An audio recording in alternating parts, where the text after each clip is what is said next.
Thank you, Ms. Jacobs. You're recognized for 5 minutes. Thank you, Mr. Chairman. Thank you, General Fenton, Mr. Jenkins, for being here. First, I just want to thank you for your great comments on the importance of addressing civilian harm. I know that there's some conversations in the administration about shutting down the Center of Excellence, and so I appreciate how forcefully you've advocated for the importance of addressing this issue. I also just wanted to make sure we get on the record. I know you said the foreign terrorist organization designation of the Mexican drug cartels does not give you any new authorizations. Is that accurate?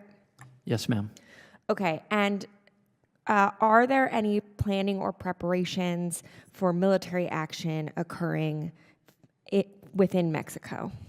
Ma'am, I can't speak to active ongoing discussions, but it is our sacred obligation to make sure that we are prepared and ready to provide options for the president should he decide. Okay, and given that the FTO designation does not give you additional authorities, is it your understanding that before any potential use of military force in Mexico, you would need to come back to Congress for explicit congressional authorization?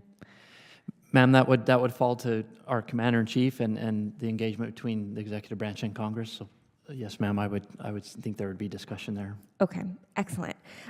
General Fenton, I wanted to ask you about Africa.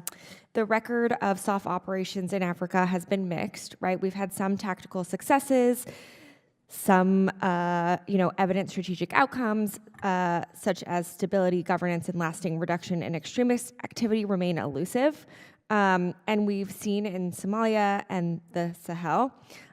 So given these outcomes, how is SOCOM adjusting its approach to ensure that future engagements yield more sustainable results and avoid unintended consequences, such as inadvertently contributing to regional instability?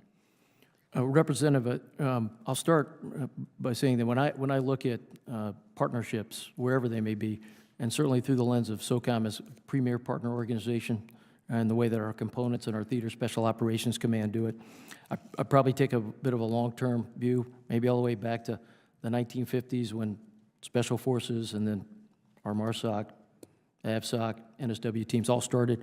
So I think the record is mostly on the upside in terms of partnership across the globe. I'd probably say the same thing in Africa, and I think that's attributable to when there are challenges.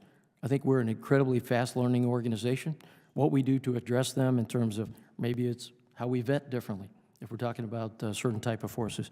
It could be about authorities we need modernized so that we can move faster and then meet the partner nation's demand. I think all of those really go towards, at some point, we have a common interest. We want to go from some level of burden sharing to burden owning by that nation, and at some point them leading in that burden. And I think to do that, we're always going to learn lessons, but I can commit to you that we're always bringing them back in a virtuous cycle to our force and then inserting them in an institutionalized way and then doing it all over again. That's really helpful. What do you think the lessons are then from some of the sort of strategic failures we've had in the Sahel? So I don't know that SOF has had strategic failures, just to be on the record myself. I think there's certainly strategic lessons to be learned. I think the first one, if I could give, is we need to do more information operations. And this is not only in SOCOM, it's probably the Department of Defense, it's probably across the interagency. That information operation void, in many ways, I think, allowed adversaries to get in there and mistruths, untruths, falsities, put a different narrative based on their view of the world, what they wanted, and mostly the great work we've done for years. So I think information operations is number one. Silence is consent. If we're not informing and we're not leveraging that as a traditional activity, I think we're ceding space. Probably the second one is an opportunity to really understand the other partners there beside just that nation. So partners from across the globe and what are their agendas. And I think we get better at each time. Those would be the two that I'd put against the backdrop of Africa. Thank you. Mr. Jenkins, anything you wanted to add about SOF operations in Africa?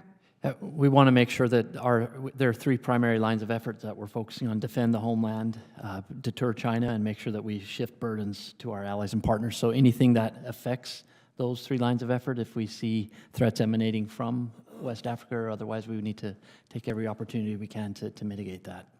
Well, thank you, though. Thank you. Thank you, Mr. Chairman.